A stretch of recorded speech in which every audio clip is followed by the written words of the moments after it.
And now for some more magic, this time by the famous mad magician Ed Morelle. Alors, bonjour, bonsoir, excuse please, messieurs et mesdames. I know speak it very good so much. I make it a mystery tricks and meet the hearts. Thank you. I was afraid of that in the first place. Anyhow, it won't take me very long, so please don't go away. And incidentally, before I commence my series of stupefiers, I guess the best thing to do would be to put the laundry on the ice. And as far as the cat is concerned, we'll give the cat a drink and put it over here in the bag. And then I have to draw your attention to lot 49, that is to say, the solid gold candlestick. I had it silver plated so that the gold wouldn't wear off. And the most difficult part of the business is to light the candle. Not that it's got anything whatever to do with what I propose to show you, but then I might just as well. Next thing I have is the two colored handkerchiefs and a sheet of paper which you'll be able to see for yourselves is the same size on the front side as it is on the back, on the other side, pardon me. I'll roll the paper into a bag and put the silks inside. Please observe that they actually go inside the bag. I don't push them up my sleeve, because then with the magic wand I've merely to pronounce the formula and the silks in the bag will disappear. I hope so. Watch me very closely, please. Oh, Cesar Secabona, some silly Sam, well, we'll skip that. There you see, here's the paper, and simply and solely to save any further unnecessary expense, we put out the candle and wrap the candle inside the piece of paper.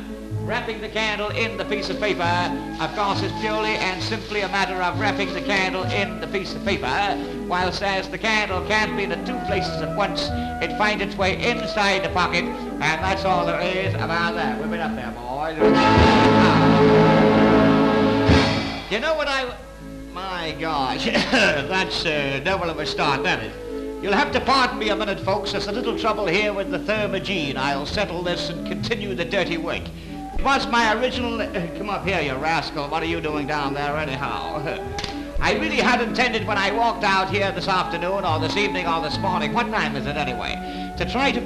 pardon me, there's something going on here. I don't know what it is. My gosh. You know, I think there's a conspiracy going on with some of these lads around here to spoil the act. As a matter of fact, I really wanted to try to... I'll soon settle this one. I've had enough messing without having any more, believe me or believe me not. If only I... My gosh, what's this, the time to go?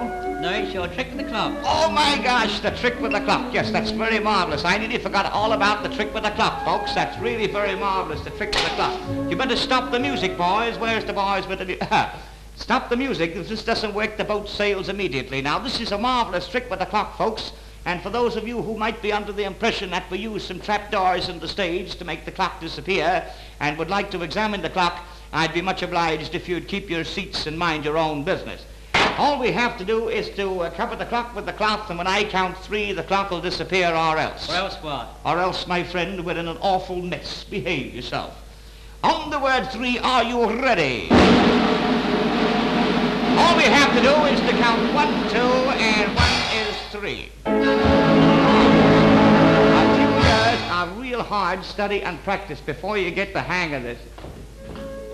Yeah. I'd just like to tell you before I go that I saw a conjurer come out on the stage with a piece of string and the ends tied together. If I remember correctly, he took a knife out of his pocket and cut the string in half.